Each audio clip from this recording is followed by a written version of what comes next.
Welcome to the Successful Real Estate Broker Podcast, where we learn about some success stories and some not so successful stories.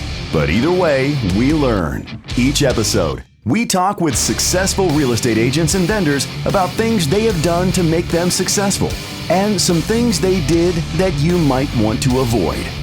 Join us for each episode of the Successful Real Estate Broker Podcast with your host, Preston Sandlin.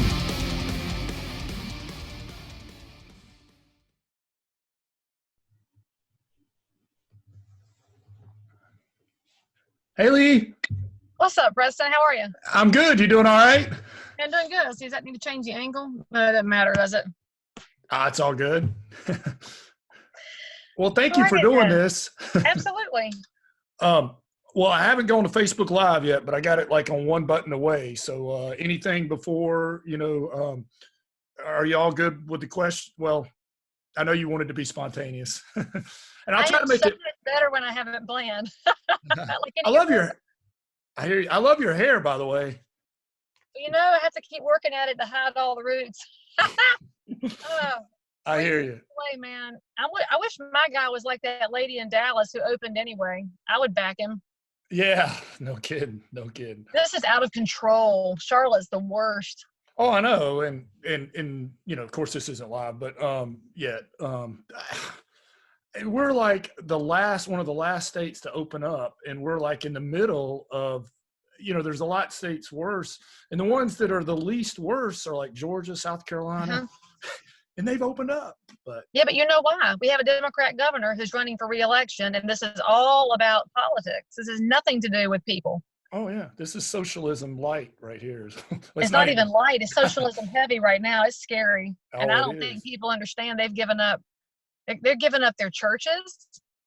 You see the governor of Illinois yesterday said if a church has more than 50 people, he'll shut it down. Like, that's against everything in America. Oh, I know. Well, and you're going to arrest a lady for cutting somebody's hair and send her to jail, but you're going to let criminals go.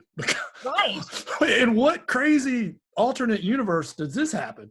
And Preston, how fast did it happen? It's like we went down that hill like this. That's what scares me the most.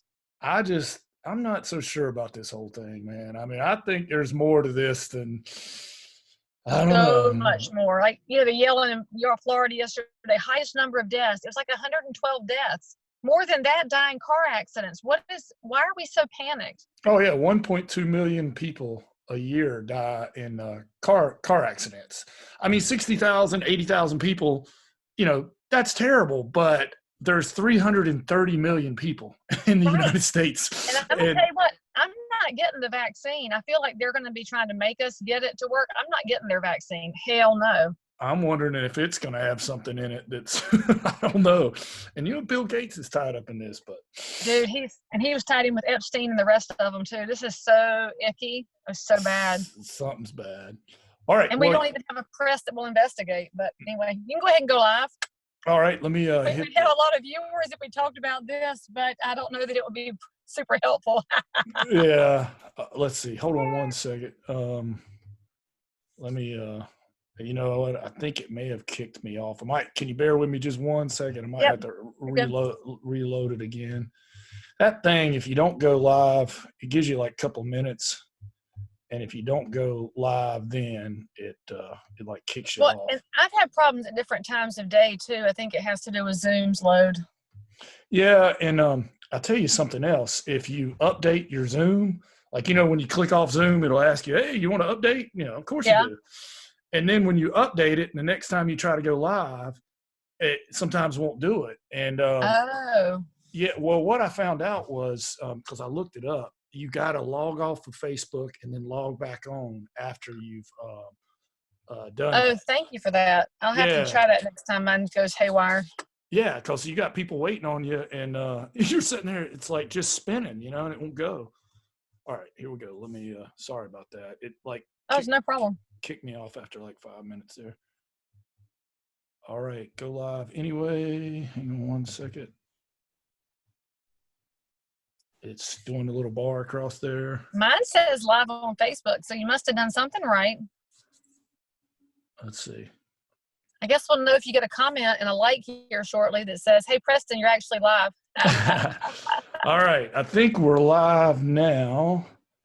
All right, listeners. Well, I have a special treat for you. One of my favorite realtors, Miss Leigh Thomas Brown. How you doing, Leigh? I'm fantastic. I actually am sitting in my car because I just finished showing a house that your people are probably going to have to inspect for us pretty soon. Oh, awesome. Well, cool. I've known Leigh a long time. I've known her parents. In fact, I saw your parents in Costco not too long ago down in Matthews. That's their favorite store. We were both looking for toilet paper. Nah, this was actually before all this broke. But speaking of that, most people in this area know you, Leigh, but there's probably going to be some people who listen on iTunes and whatnot who don't know who Leigh is. So tell us a little bit about you. Your parents are in real estate too, but tell us, so we get to know you a little bit personally. Well, let's see, I'm a 20-year realtor. I'm one of the very few natives of the Charlotte area. I think there's probably 3 of us left at this point because everybody else is from somewhere. But the farm that I grew up on is where Concord Mills is now. So I'm from the north side. Got my degree from Chapel Hill. I paid for school by bartending, and then I was a stockbroker in Manhattan. And then I sold chainsaws for Husqvarna. Oh, wow. And I did not know that. I was the only woman on the sales force. That was a lot of fun because, their North American headquarters are in Charlotte. Yep. It's a really, really interesting company that we have here. And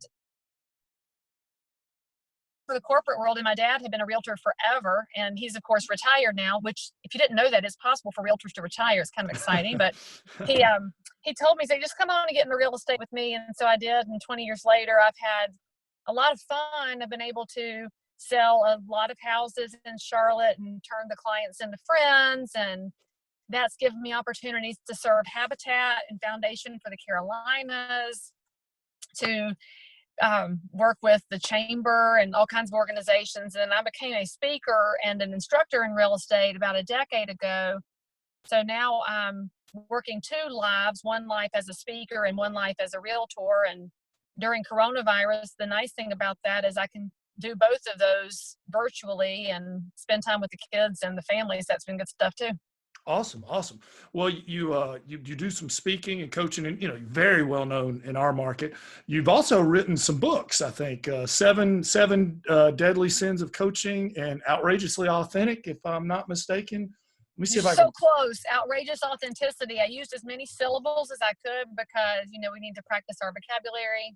Right. And 7 Deadly Sins in my new book, Peeling the Onion, will be out, I think, within the next 4 weeks. We've been delayed on getting that published, but it's finally coming out. So I'm pretty excited about that. And I really enjoy the helping realtors get better, helping mortgage lenders get better at service in real estate. Because that's the biggest difference between your top producers and your ones that never do make it to the next level. They sometimes forget that it's more about the service than it is about the ego. And once they figure that out, it's Katie bar the doors, and they do a great job in the business. Awesome.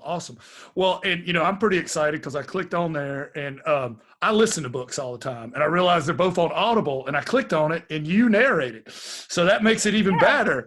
Because one of my high school friends has a sound studio in his basement in Huntersville, and he had found out I was writing a book, and he said, you can record the Audible in my basement. And I said, well, all right. So Awesome. Well, and I listen to books all the time, and I love when the author narrates it because they always add a little bit of stuff that probably wasn't even in the book.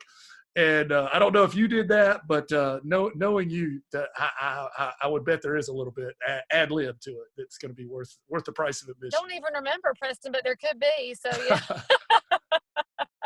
Well, I've got to ask this, Leigh. What, if you can summarize them, not to put you on the spot, what are the 7 deadly sins of sales? Just in a list for, not going too far into depth, but. Well, frankly, the first one is the one that's hurt real estate and all of our affiliated companies, inspectors, appraisers, photographers during this pandemic era, is what I call ego over substance. Because for so many people in this space, we're so busy talking about ourselves and how great we are and that we sell. And we forgot to explain that the reason we're necessary in the market is because we are professional problem solvers. We are with our clients to help them figure out, well, what does fungal growth mean? Should I be panicked? What happens when the house doesn't appraise? Should I panic? What do I pay for this house? How do I win the house? How do I work out the finances to a place that makes sense? Because the reason there's been so much kickback about whether or not real estate is essential is that we've been putting out a message for years. It's all surface. It's all ego and number one. And our elected officials and, well, in Charlotte, the health department, that's a different discussion altogether. They never knew what we do. They never understood. Why is it important for a photographer to go in? It's because they provide substance to the buyer who's in California moving to Charlotte. Why does the inspector want to be with their buyer? Because the buyer wants to ask questions, and body language is a part of relational conversation. And video is cool, but it is not the same thing. And so you look at that from any industry perspective. If we were better at messaging what we bring to buyers and sellers and whatever product it is, people would understand it better, and that's got to get solved. And in addition to that, the other sins would involve things like not asking the right questions and not asking questions, and bad telephone skills. I mean, I get really irritated by people who don't answer the phone. In fact, I delivered an offer last night on a listing. I called the agent and he called me right back, and he was delightful. And I got off the phone and I was like, a professional realtor. It felt great, because so many times you call and you get, the voicemail you have reached is full. And that drives me batshit crazy, because you really are trying to serve the public, and you can't do that with a full voicemail, or the people who answer the phone and say hello. That drives me crazy too. But that's definitely one of the sins of sales, is you have to always be at your best. We've always got to have a show face on, because that's what we do, is try to create connections so we can provide a service, so we can solve their problems. But it goes on from there. But it's all common sense stuff, Preston. It's not rocket science stuff. But the technology world, I think, has taken a lot of our common sense away, because we focus on the wrong things. You're trying to get likes instead of get conversations. I'm far more interested in conversations and in being able to help people make good decisions than I am at anything else. And frankly, I get the best response on any information that I deliver when I deliver it with, no makeup on and looking like I just came back from a run, which I do all the time. Because people feel like it's more real. Gotcha. Well, you mentioned this earlier, Leigh, about some agents do really well and some wash out, and I sponsor a lot of classes and even new agent orientation. And for a long time, we've both been in this business a long time. And I got to a point where I can almost look out in the audience. I can't tell who it's going to be, but it's almost like a bell curve. Like there'll be a few that'll be successful. There'll be a bunch that'll be kind of medium, and there'll be some that just wash out. So what do you think it is, the difference between those that are successful and that are, there for 10 years, 15, 20 years, and maybe the ones that aren't? What's the common ingredient, would you say? I'd say it's two things. The first one is they have to have some kind of a mentor or a broker that's willing to give them the guidance, because in real estate, the licensing class has very little to do with the practical application of the business, because we're in a people business where you have to listen and you have to respond, and you have to have enough humility to say, I don't know, but let me find out. And your best realtors, your best inspectors, your best lenders, your best anybody in this business is the one who says, I don't know, let me find out. Because people can deal with that far more than they can deal with bluster. So a great mentor, a great broker is that backstop for you that helps you get going. And I was lucky. My dad was that person for me. And I've said for years, I don't know how anybody succeeds in this business without a mentor that lets you live in their hip pocket and really learn how to interact with people and share information with them. And the second thing they have to survive is some kind of discipline. Because if you come into real estate from something else, and most people do, the second and third career, they were in a job where they had a boss, and the boss said, show up at this time and do this task and do this job, and here's your metrics, and now you can go home. Well, then you get in real estate, and in most brokerage situations, it's here's some business cards. Now call your cousins and your friends and go sell them a house.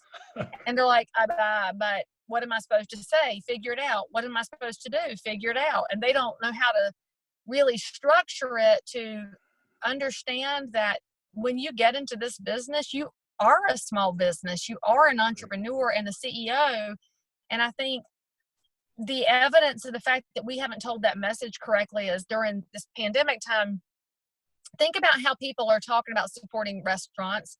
It's support small business, save small business, save small business. Your realtors are small business too, but there hasn't been any kind of a great groundswell of support your local realtor because the messaging was never conveyed correctly that when you choose to get into this, we need great people in real estate. Every market out there needs lots of great realtors, and there's not a limit on how many a market can accept. We're a profession of abundance. You know that. There's room for great home inspectors as well. It's why you've had to grow your business, because you can't do everything yourself. So you have to raise up great people with you so they can keep growing. But the great people are always learning. They're always trying to get better, and they're trying to help the public understand the value that they bring. And that all gets wrapped up in a discipline and a drive to get it done.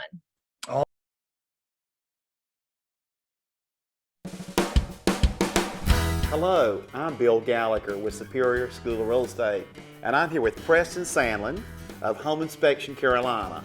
Preston, I've always liked your style, especially those pants, and also I've been interested in the home inspection business for a long time. Well, Bill, that's ironic. I've always admired your style, and I've always admired your ability to educate these fine folks for sometimes 4-8 hours a day. I wish that I could do what you do. Hey Preston, wouldn't it be cool if we switched? Preston, we sure got what we wished for, buddy. We sure did. And now that you're the expert, Bill, I mean, you are wearing the pants, and I'm the instructor and the educator. Tell us what Home Inspection Carolina is doing these days to make the home buying process easier for realtors and home buyers. Well, Preston, all our home inspection reports now are online for the real estate agent and the client to review the report online and to be able to create a repair list basically online by either clicking repair, accept, monetary compensation, and once they prepare the request, they can then press email, text, or print right then. You mean it's all automated, Bill? Absolutely, we are high tech. Wow. What else is Home Inspection Carolina doing different these days? Well, Preston, we're training our home inspectors to be non-alarmist. We are training them to put things into perspective and to simplify the message for the homeowner. Non-alarmist is key, Bill. You remember those days of the 100-page reports and those 3-ring binders that would just go on and on and on, la la la la la la la. Thank you for being a good non-alarmist. And Preston, one more thing. We fix the small stuff for free. Do you remember when home inspectors always put those little nitpicky items on those reports? Oh, bless their hearts. Well, at Home Inspection Carolina, if we can fix it in 5 minutes or less, we do it for free. We're better with a caulk gun than a keyboard any day. We just fix it. You mean there's no cost for this, Bill? Preston, it's free. Wow. Well, Preston, these pants really are a catch. Well, Bill, I've enjoyed wearing the suit, but I don't think I could wear it every day because I got to fix the small stuff for free, and I don't want to ruin a good suit. Preston, it's been a lot of fun flipping the switch.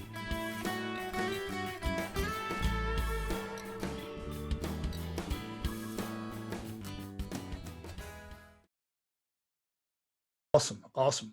And, you know, I've learned, like you said, I've learned I'm good at certain things and not so much with others.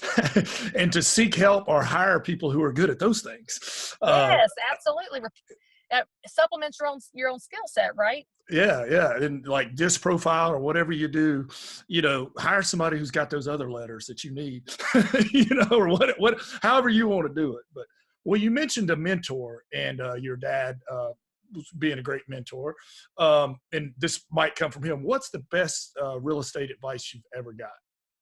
Oh, from the first day I got in, and he'll tell anybody that will listen. In fact, anybody watches your podcast, and I know a lot of my local realtors do, who met my dad. They'll know exactly what I'm talking about. He'll tell people all day long, if you take care of the people, the money will find you. My dad's always been a person who believed in a people farm. And so when you're cultivating and nurturing relationships, it's just about people. It's not about price points or geographic neighborhoods in town or golf or waterfront or any of those characteristics. And so from day one, I learned that if my phone rang and somebody wants me to help them with real estate, I feel this intense sense of honor. It's not about the price point. It's not about the time frame. It's not about any of the issues we're going to run into. Somebody picked me out of 1,000 options in their friend list, 11,000 agents in the Charlotte MLS. I got the call, and you find out very quickly, and you've seen this too, there's some realtors that they're so focused on service and so focused on humanity, they'll do anything for their clients. And the other side of the deal, you really want to help pull it together. And then you have the ones that will do anything for the dollar. And I think, frankly, they fall into that flash in the pan category, because I don't think that's a sustainable business model to be in this just for the money. Right. Because eventually you get paid if you're doing people right. I'm with you. All right. One more serious business question, then we'll have some fun, if that's all right. Okay. If you woke up tomorrow in a brand new world, still had everything, your real estate knowledge, your room and board, kids, husband, all that stuff. But for whatever crazy reason, you're in a brand new market where you know no one, and you've got, let's say, $1,000. What are you going to do to get out there and market and get known? It's basically an ROI, question. What's your best return? So it's kind of like if there's a new agent starting out and they don't have a whole lot of money, what can they do? What's their most effective strategy, you think, for the money? Well, it's easy. You've got to pick up the phone and make outbound phone calls. That's never changed in real estate. And you can give me the excuse that, well, I moved to a new area. So call the people you know, because our world is so interconnected now. I could move back to Texas and go back to my house in Grapevine and call all my people in North Carolina and say, hey, I have moved to Grapevine and I'm back in real estate out here. So y'all know anybody in Texas? You'd be surprised how people have connections that could benefit you, but you have got to make phone calls. I don't care what your excuse is or where you live. In fact, pandemic's been amazing, because this is the first time in my 20 years, Preston, that people have actively answered my calls and been like, oh, I'm so glad you called, because they're so anxious for somebody to talk to that they're not married to or living with or gave birth to. So they're like, even a realtor, I'll talk to a realtor. So it's the telephone. The second thing I would do, I would go find a church home. And maybe you're Jewish, you find a synagogue home, or you're Catholic, you're going to find a Catholic church, and you're Muslim, you're going to find a mosque. I mean, faith communities are, first of all, really great for your soul, because we should all have something bigger than us to focus on, and your kids need that stability too. But outside of that, that's where you meet people, and you've got to be out meeting people. Facebook is not the answer. Twitter, LinkedIn, Instagram, they're fun. That's never, ever going to replace the connections that come from conversations and things that you have in common. And so that's my two big things. Call the people you know, and then go meet some people you have something in common with. That's solid. All right, you ready for lightning round to have some fun? Yes, let's do lightning round. All right, this or that. Dog or cat? Cat. Netflix or YouTube? Oh, Netflix? Phone call or text? Phone call. Cardio or weights? Cardio. iOS or Android? iOS. You and my family, except for me, man. I'm the sole Android holdout. Always one. Football or basketball? Football. Well, college football. I don't like NFL, and I like college basketball. I don't like the NBA. It's very tricky, but college football. Oh, wow. And you're a Carolina grad. I thought you would. Yeah, I went to Florida State, though, so you should know that. Yeah. All right. What's worse, dirty laundry or dirty dishes? Or what's worse? Dirty dishes. Dirty dishes. Jogging or hiking? Jogging. Online shopping or shopping in a store? It depends on what I'm buying. So you know what? After this stupid pandemic, I'm definitely going to say shopping in a store. I have had enough of the internet. Me too. Email or letter? Letter. Car or truck? Truck. Blue or red? Red. Money or free time? Free time. Amusement park like Carowinds or day at the beach? Oh, beach. I got that one's going to be the last one because that's the most important one. Beach or mountains? Beach. Always beach. Winter or summer? Summer. Beach. Mac or PC? Mac. Sweaty or hoodie? Oh, sweaty. Okay. When sleeping, fan on or fan off? On. Everybody has said that. All right. Because it's got to be cold enough for your covers, Preston. This is not rocket science. You need it to be cold enough for covers. All right. And the most important this or that, toilet paper, under or over? Is it a beard or a mullet? Is it a beard or a mullet? That's funny. I mean, I'm an over person. Under is just wrong. But I've never heard of beard or mullet. That's funny. Yeah, I got an inspector friend that, like, when he sees that, he changes it. I'm like, dude, that's somebody else's house. That's a little too much. But you know what? I walk through with my little disinfectant wipe. I close all the toilet lids because it's bad feng shui to have the lid open. So I'm with your friend. The bathroom matters. There you go. All right. Let's see if you can finish this song lyric. Hopefully it'll work on my Spotify here. Let's see. Uh-oh. Nibbling on sponge cake. Watching the sun bake. All of those Missed that concert. Trying to get to the refrain. strumming my six string. All right. Can you finish the lyric? My front porch swing. Smell those shrimp that's beginning to boil. There you go. You got it. I love you, Jimmy. You win 2 points. Away again in Margaritaville. You know the whole song. There you go. Listen, I'm a parrot head. I have gone to see Jimmy for the last 25 years. And when I was a younger person before I got married, we went multiple times every year. And a friend of ours had this giant inflatable shark that we brought to friends, and we do conga lines. And then we stole, maybe we found it. I think we found it. This giant inflatable Corona bottle. And I don't know who wound up with that, but we had the most fun. And my daughter is 15, and I was supposed to take her to Jimmy this April for her first Jimmy Buffett concert, and of course, stupid pandemic messed that up. So hopefully we'll get to see him this fall if the government will take its boot off our necks and let us have some fun again. I hear you. I picked reopen. I'm with you. I picked that because I saw you were making margaritas on Facebook Live the other day. I was going to go. I make a good margarita. Yeah, I was going to go. I saw you guys have been doing hymns, and my mom played the organ in church. So I didn't know that. Yeah. I was going to go that direction, but I didn't know. I thought. I mean, I might still do that at some point, but I was like, I didn't want to pick anything too. Amazing Grace is too well known. I didn't want to pick anything too obscure. That's what's funny is I have people request hymns. They very rarely request that one. I think it's because you can hear that one, but you can't hear your other old favorites because the churches nowadays do that praise music. You rarely get to hear the stuff your mom and your grandma liked, the good stuff. Yeah, my mom played it, and I was convinced when I was a little kid because I had to go on Wednesday night so she could practice, and Thursday. And, I grew up in the church because we didn't have an organ at home. She practiced on the one at church.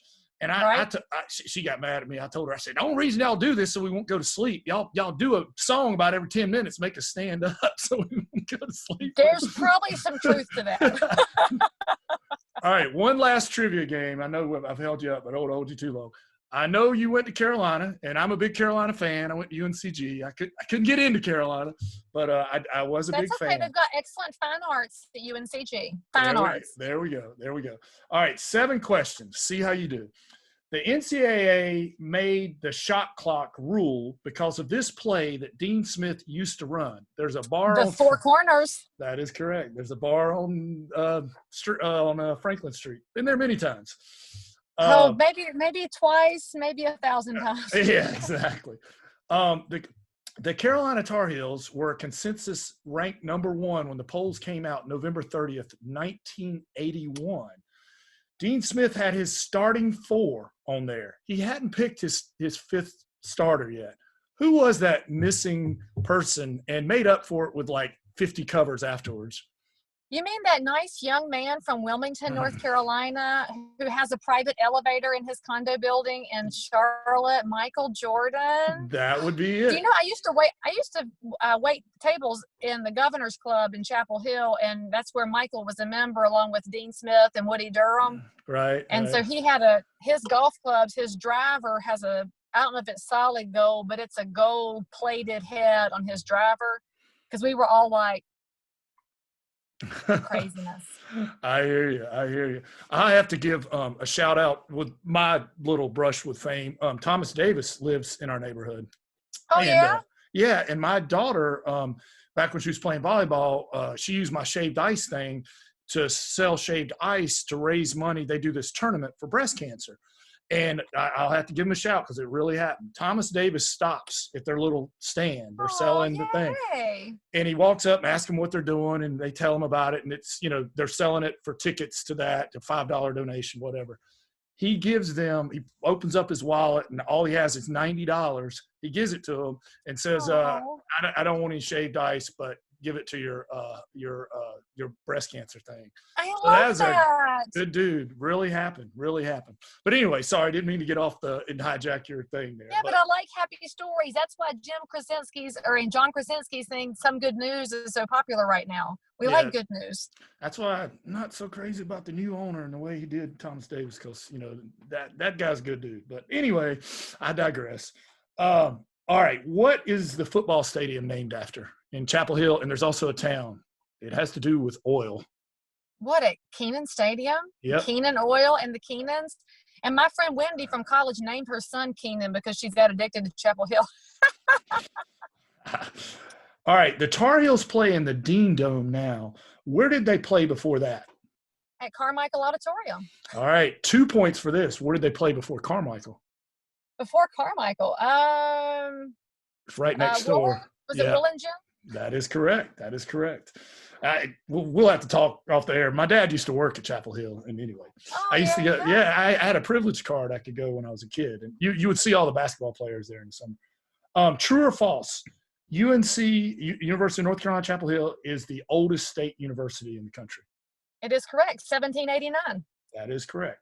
And Hinton James walked to school, the first student to enroll there. He walked across the state to enroll. There you go. And there's a dorm called, isn't it? Yep. It is. It used to be all by itself down in South Campus, down there in what we would say the Hinton on the James. And now that's just part of campus. It's grown so much up there. It's crazy. I hear you. All right. 2 more Tar Heel questions. I'm sure we're losing all the State and Duke people now, but it's okay. Duke people don't listen to fun things anyway, because that's the University of New Jersey in Durham. There you go. All right, Chapel Hill has won 6 national championships in basketball. Can you name the years? You get a point for each year, and you were probably there. You were probably there for one of them. Okay, well, 17, 93, 82, 22, 57. Correct. I've missed one in there somewhere. Hang on a minute. Which one did I miss? 1924, 1957.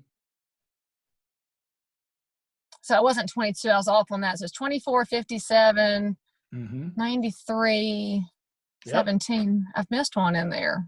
I think Michael Jordan and 82. Did I say 82? Yeah, Matt Doherty. Now you got it. All right. Forget Matt Doherty. Think about Joe Wolf was there then too. I like Joe Wolf. And Perkins. I like Perkins. Oh, Sam Perkins. Oh, yeah. He was actually the star before Jordan came. He was the star. All right. 2005. Oh, I missed 5. Okay. And then 2009, That was with Psycho T and all those guys. And then 2017. You know, I had a newborn in 05 and 2 toddlers in 09. So yeah, I don't remember nothing about those years except babies. I hear you. All right, last Tar Heel question, and I'll start wrapping it up because I know you're busy. What former president went to UNC? And he is from Charlotte. There's one. James K. Polk. James K. Polk. Yeah. But he was actually from Pineville, but I don't think Pineville was incorporated then. Have you been to his birthplace down in Pineville? I've been to that German restaurant right in front of it. That place is good. Yeah. But you should go. It's like a cabin. It's kind of cool. Awesome. Well, let's see.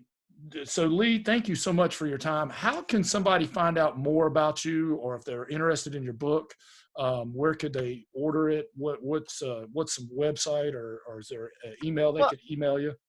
Everything's on leighbrown.com. So my speaking and my educating. So if you're a local realtor and you just want some tips on making your business better, I believe real estate is a profession of abundance. And so you're always welcome to take it and run with it. You know, just don't be ugly to other people. That's all I ask.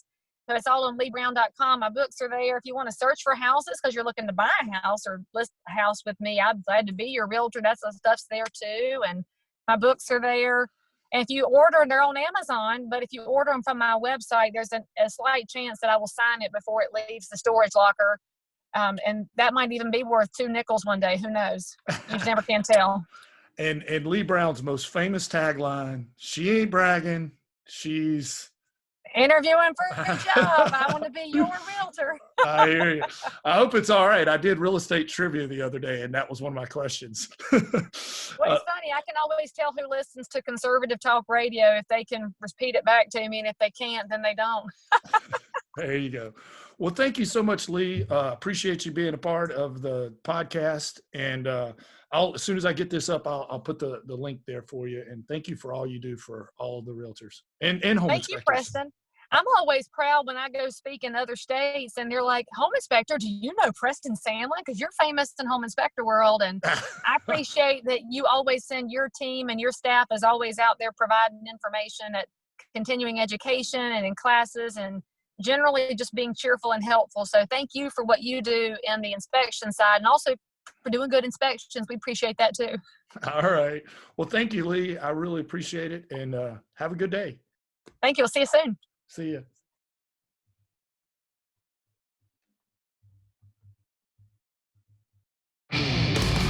You've been listening to the Successful Real Estate Broker Podcast with your host, Preston Sandlin. Join us on the next episode, where we'll be talking to a successful agent or vendor about the right things to do and the wrong things you should avoid. Join us on the next episode of the Successful Real Estate Broker Podcast.